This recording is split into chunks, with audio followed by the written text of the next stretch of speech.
সভাপতি, প্রধান অতিথি, নগর এবং কেন্দ্রীয় নেতৃবৃন্দ, সভাপতি, বিক্ষুব্ধ ভাই ও বন্ধুগণ, সংগ্রামী ভাইয়ের আমার, আমাদের আমির দীপ্তকণ্ঠে ঘোষণা করেছেন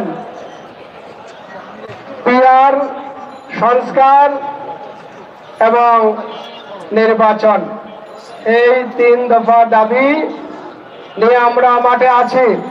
আজকে সংস্কার কেন প্রয়োজন? গত পরশুদিন গোপালগঞ্জে ফেসিবাদের দূষণা দেখিয়ে দিয়েছে সংস্কার ছাড়া নির্বাচন হলে এদেশে পূর্বের অবস্থা বিরাজ করবে, ঠিক না ভাইয়ের আমার? আমরা বলে দিতে চাই, যারা জুলাই যোদ্ধাদের উপর আক্রমণ করে, যারা জুলাই ইতিহাস মুছে দিতে চায়, সেই সকল কুলাঙ্গারদেরকে এখন পর্যন্ত কেন গ্রেফতার করা হচ্ছে না? প্রিয় ভাইয়ের আমার, আজকে প্রশাসনের দুর্বলতার কারণে, লিপ্ততার কারণে আজকে সারা দেশে সন্ত্রাসী এবং মাফিয়া চক্র মাথাচাড়া দিয়ে উঠছে। আমরা দেখছি আজকে দিব্যি, চাঁদাবাজ, খুন, ধর্ষণ, বিভিন্ন অপকর্ম হচ্ছে। তাহলে প্রশাসন কি করছে? আমরা বলে দিতে চাই, প্রশাসন যদি তারা তাদের দায়িত্ব পালন করতে না পারে, তাহলে তারা ইস্তফা দেয়, আমরা নতুন করে প্রশাসন নিয়োগ করব। এই ব্যস্ত প্রশাসন আমরা দেখতে চাই না। প্রিয় ভাইয়ের আমার, আজকে যে আশা এবং আকাঙ্ক্ষা নিয়ে এদেশের ছাত্র জনতা জীবন দিয়েছে, রক্ত দিয়েছে, বঙ্গুত্ব বরণ করেছে, একটি বৈষম্যহীন সমাজ এবং রাষ্ট্র প্রতিষ্ঠা, আজকে যদি প্রশাসনের অবহেলার কারণে, উপদেষ্টাদের অবহেলার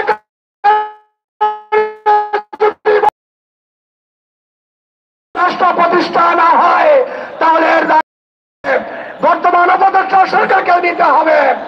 প্রিয় ভাইয়ের আমার, আজকে একটি দল, আমরা চাঁদাবাজের বিরুদ্ধে কথা বলছি, খুনের বিরুদ্ধে কথা বলছি, ধর্ষণের বিরুদ্ধে কথা বলছি।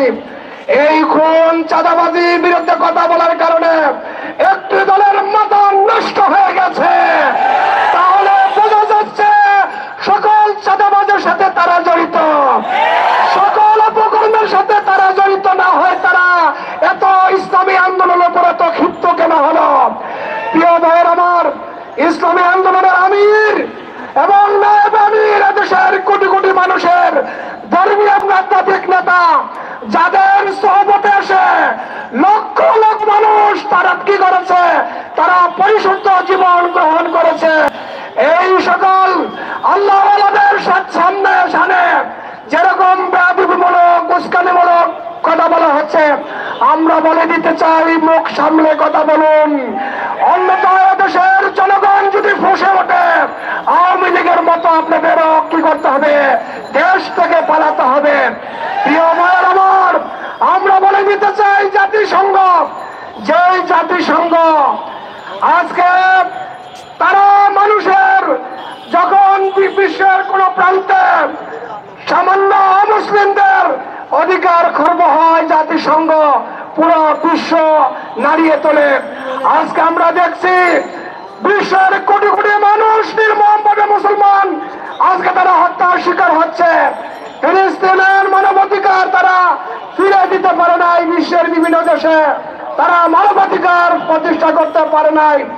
যে জাতিসংঘ তাদের দেশে মানবাধিকার প্রতিষ্ঠা করতে পারে না, এই জাতিসংঘের মাধ্যমে আমাদের দেশের মানবাধিকার প্রতিষ্ঠার কোনো প্রয়োজন নাই। কাজেই বাংলাদেশে জাতিসংঘের মানবাধিকার অফিস এদেশের মানুষ কোনোভাবে মেনে নিবে না। আমরা বলবো, উপদেষ্টা সরকারকে আপনারা অনুমতি দিয়েছেন, তাদের অনুমতি বাতিল করুন।